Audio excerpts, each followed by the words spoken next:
Hello, everyone. So back with another episode of She Renovates.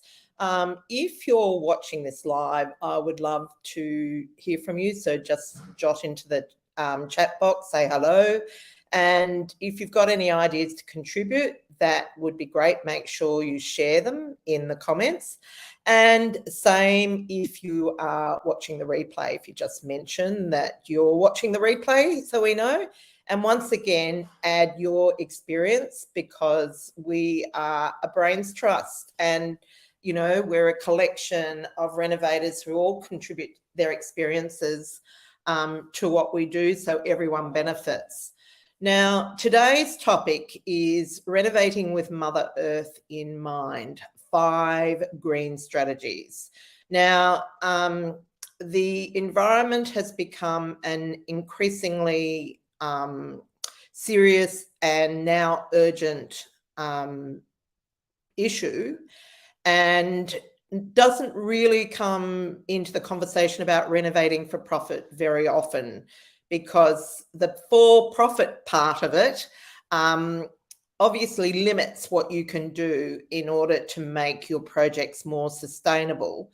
But what I want to do today is to share with you some really practical ways that you can make a difference to the sustainability of your projects. Some things that we do, and in the hope that we can start changing our mindset about it and improving the sustainability of our projects.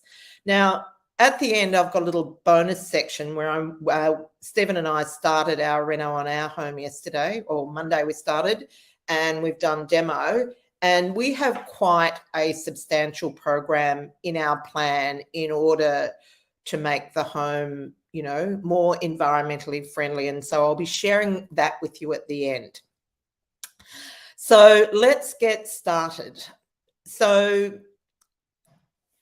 as I said, it's really become an urgent need for us all globally to be more concerned about how our actions are negatively impacting the environment. And when renovating for profit, we've got that balancing act between what people will pay for and what they won't, and how that impacts our budget. So, and I want to share some things that really don't cost you anything. Most of them should check. No. So you can make a big impact just by being more mindful about how you go about your project. And I guess the long and the short of it is requires you to be organised. So you want to be organised ahead of time so that you can deal with the aspects of your project more thoughtfully. I said I've got 5, but I actually do have a few more. Can't help myself. And so here we go. And please feel free to chime in as we go along. Okay, so the first big one is eliminating gas-fueled appliances from your project. Now, there's 2 reasons for this. Firstly, the burning of gas in our home contributes to an unhealthy environment. I suffer from asthma occasionally, and I cannot be in a room that has a gas heater because it just makes me cough. And so that's an indication of how unhealthy it is. And, you're often, when you're walking around the streets, you will get a whiff of gas here and there. So gas leaks create or contribute to greenhouse gases. And so, and that's sort of inadvertent, but it happens. And the third reason why we want to eliminate gas is because it's a fossil fuel. It's not renewable. We want to be working with renewable fuels. And so for us, we're opting for all electric wherever we can. because it is kinder to the environment. And it is getting to the stage where, we're close to the point where gas probably will end up being outlawed. For now, it's not. So if you have the opportunity to switch out, electric, mainly cooking and hot water for gas, I know those little instantaneous gas hot water systems are amazing, but if you're concerned about a sustainable project, then eliminating gas is 101. Okay, so on to point 2. And point 2 is the proper management of waste. So when you think about the truckloads of material that leave your site and go to the tip, you just my mind boggles at what an incredible waste it is. And so if you are able to get organised well ahead of kicking off the project, then you can actually give away or sell just about everything, all the things that you don't need. Obviously, some things are beyond economical use, but cabinetry, fencing, shedding, sanitary ware, tapware, anything that you can offer to someone else, even if it's for nothing, means it doesn't go into landfill. The second thing about that is the separation of waste. And I see this all the time and I hate it, where, all the demolition material just gets chucked in. Like obviously the big things like the bricks, usually they separate those because they can deposit them, they can dispose of them without cost. But you really want to be very vigilant in making sure that the waste from your property is dealt with thoughtfully, so it doesn't it minimizes the impact that you have on landfill. Which brings us to the third point, which is reuse and recycle. Now, part of that means employing contractors that are willing to do that. And they are few and far between. And of course, you do have to balance out the cost, the labor cost of reusing as opposed to, using new. I know on our Echuca project, we are doing with our son-in-law, daughter and son-in-law, and Luke is a builder and he's also very environmentally conscious. And so for that project so far, we've bought very little material because most of the framework has been recycled. So it's not gone off the site, it stayed on the site and it's been turned around. Madeline and I did the denailing and then it went back into the walls. And so it not only, helps the environment, but it also saves you money. But you do need to make sure that you have contractors who are going to do that. And from what I can see, it really didn't cost a lot more, but, I think that depends on the project. And that, there's lots you can do, like windows, we've relocated windows from one location to another. We've kept the kitchen, which is, I know there are renovators that would have ripped it out. We've kept it because there's really nothing wrong with it and we're just going to work with it rather than rip it out and, install a new kitchen. But the flip side of that is using recycled materials. Now, in other episodes, I've talked about how we've had students who buy secondhand kitchens and upcycle them. And seriously, I'm going to include some images in the show notes. in the show notes with this episode, and you would not know that that was not a new kitchen. So if you do it carefully and thoughtfully, you can produce a brand new kitchen out of one that's been pre-loved. We've also done that with fencing. We've bought fences that have been removed and then moved them and installed them in a new location, painted up brand new.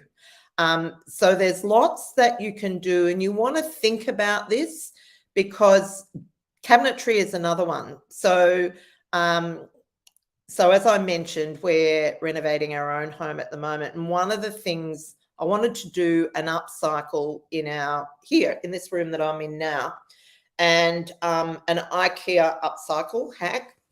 And so I've just been watching Facebook, and I set myself a goal to buy the joinery, a whole wall of joinery for $200. And I've managed to achieve that. I've got all the joinery on site. The next thing is to install it and get it looking amazing. And certainly when I've done it, I'll share it with you. But, just by using pre-loved cabinetry it means that that's one wall of joinery that doesn't have to be made again and draw on the earth's resources. Another thing to think about is when you are doing your reno plan, what you pull out. Like, one of my favorites is when, carpenters and builders will come in and tell you that you need to change the doors because they're, for some reason, they're not perfect or whatever. And, they'll say to you, you can buy a hollow core door at Bunnings for $28 or something. And I just think that unless the door needs, it's really had it, patch and paint the door is a much better way to go. Because while the door may only cost you $28, then you also have all new hardware to go on it, hinges, labour to install it. And so a $28 door can easily turn into $200 or $300. Multiply that a few times. And then what do you do with the old door? That has to go into landfill. So really rationalise what you're ripping out, and it'll not only save the earth, but it'll also save your pocket. Okay, so the next thing is making your home more,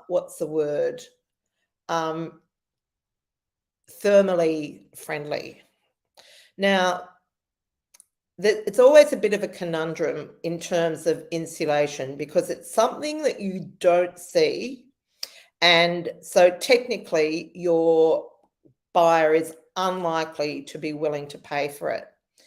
But I have a rule that if you can't get back in to insulate the area, then you should do it regardless of whether the buyer pays for it or not.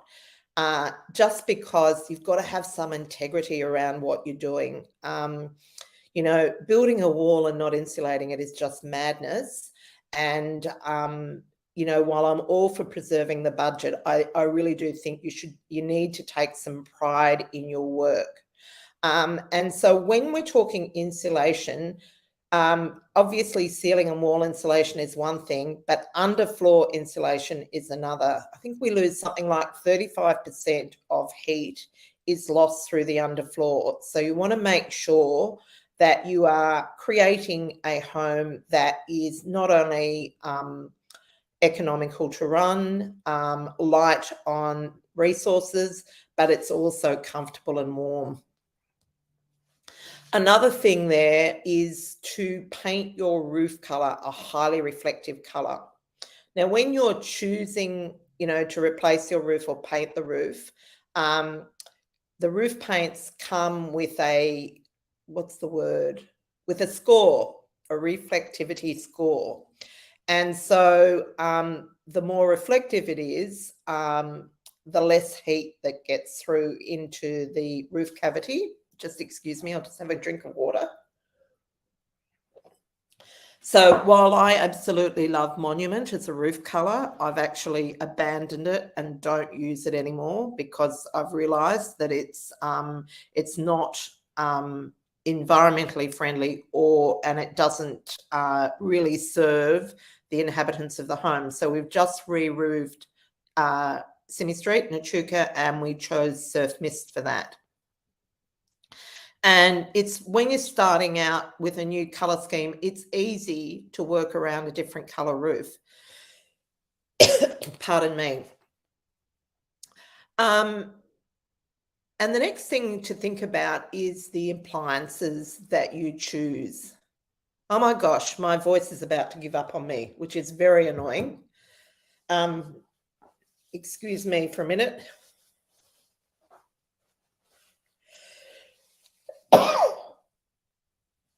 Pardon me. The appliances you choose. Things like a heat pump hot water service works like a reverse cycle air conditioner. Pardon me. And you can, depending on a means test, you can even get rebates for it. Mikey, I think I'm going to have to stop because my voice is going. Oh, maybe it'll stay for a while. Maybe. So looking at the energy rating on appliances, trying to make sure that you get something that is going to be kinder, not only on the environment, but also on your budget. And so the last thing I want to talk about is solar cells. Now, it depends on your area, and you'll need to research the viability of putting solar on a home and whether your buyer will pay for it. I suspect they won't. However, if you're renting the property out, back in, episode 174, I interviewed Prue Muirhead about investment properties.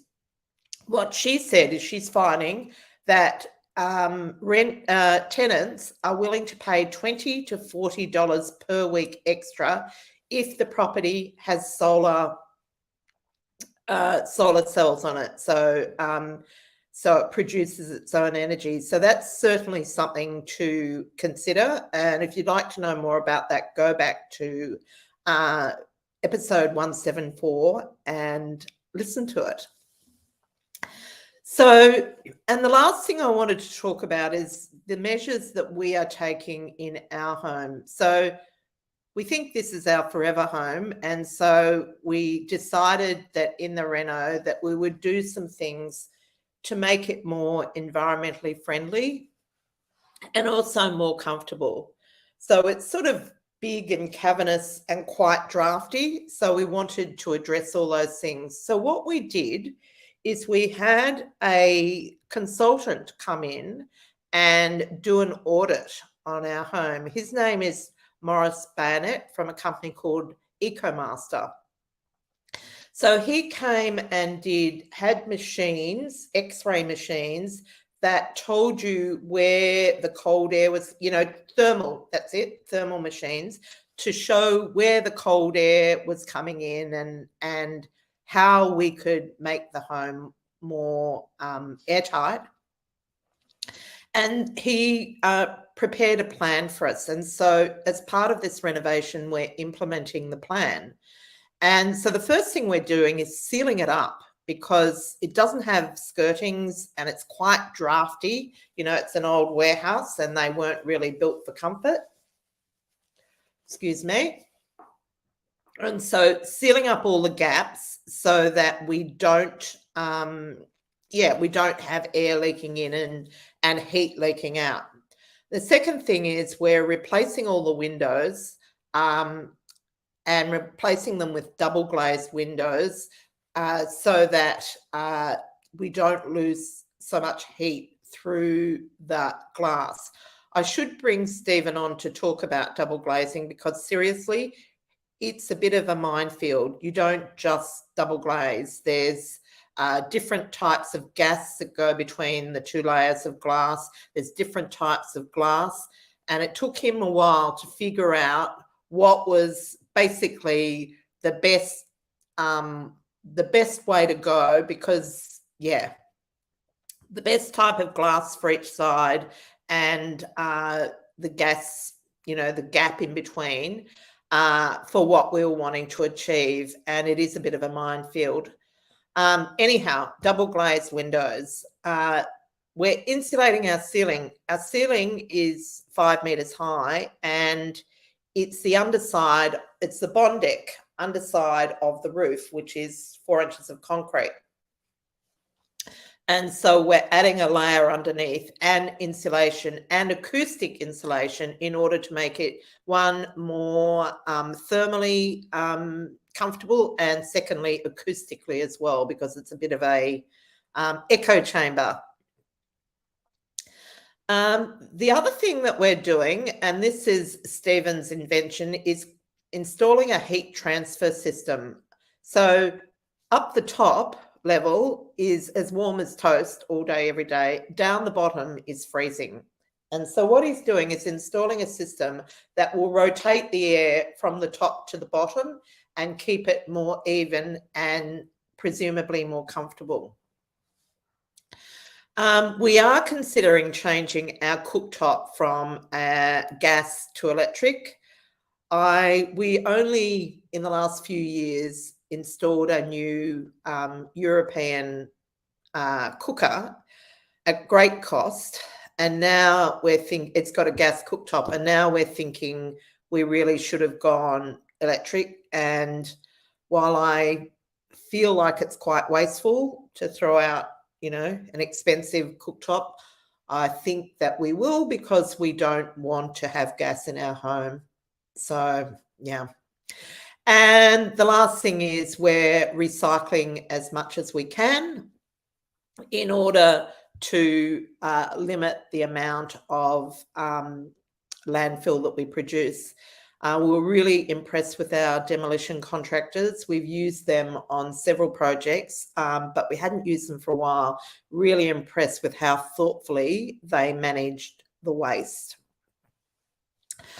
So that's our plan. I'll include a link to EcoMaster in the show notes if you would like to go over and have a look at it. Even if you're not thinking about it now, it's a good idea to sort of start getting a long-term plan.